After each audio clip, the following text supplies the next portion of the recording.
So there's this story in the Old Testament. I was reading it yesterday and it just grabs me every time. I love this story.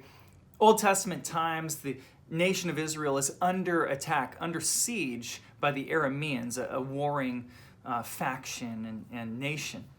And these Arameans, they were going to conquer Israel. It looked like it was bleak situation, no way out. In fact, they'd been under siege so long that there was a famine that had kind of settled in, and people were dying all around. There was no food to be had. And there were 4 lepers. Lepers are people with a defiling skin disease. They weren't allowed in, and so they're out on their own. They're about to starve to themselves, and they're looking for hope. So they said, well, how about this? If we go into the city, we'll be rejected. There's famine there. There's nothing for us. We'll die.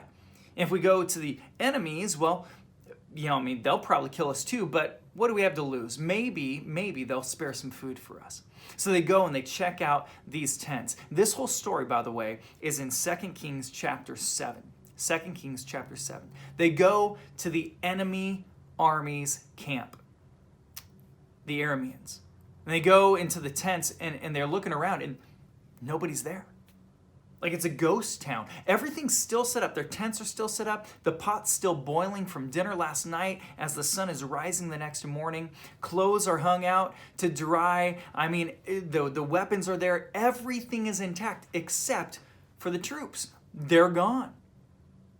So they go in, they grab some silver and some gold and some clothes. They go and hide it so that they can have it when the Israelites find out about this. And they go in another tent and they find some stuff and they go and hide it. And they go and they find this incredible news and opportunity, and they go and they hide it away for themselves.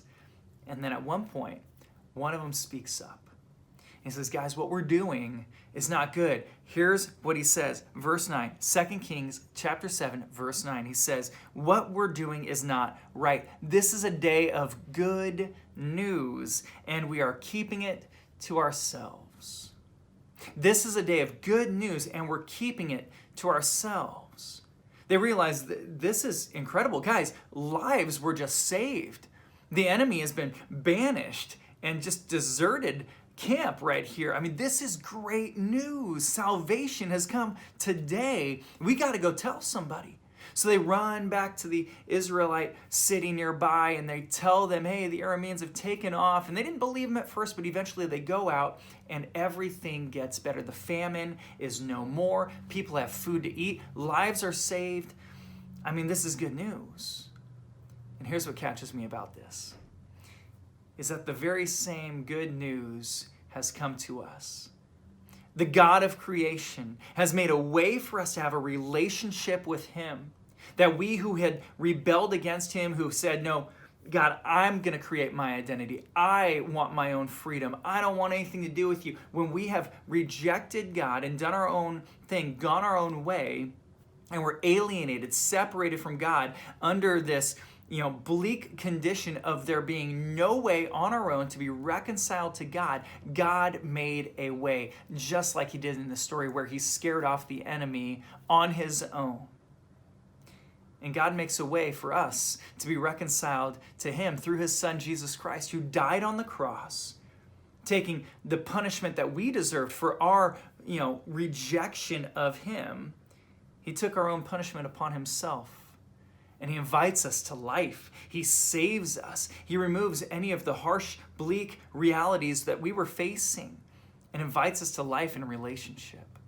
This is the good news of salvation found in Jesus Christ. And if you've never embraced it, embrace Jesus as your Lord and your Savior today. Just talk to God and say, God, I don't really know how to do this. This is all new for me, but I want to give my life to you.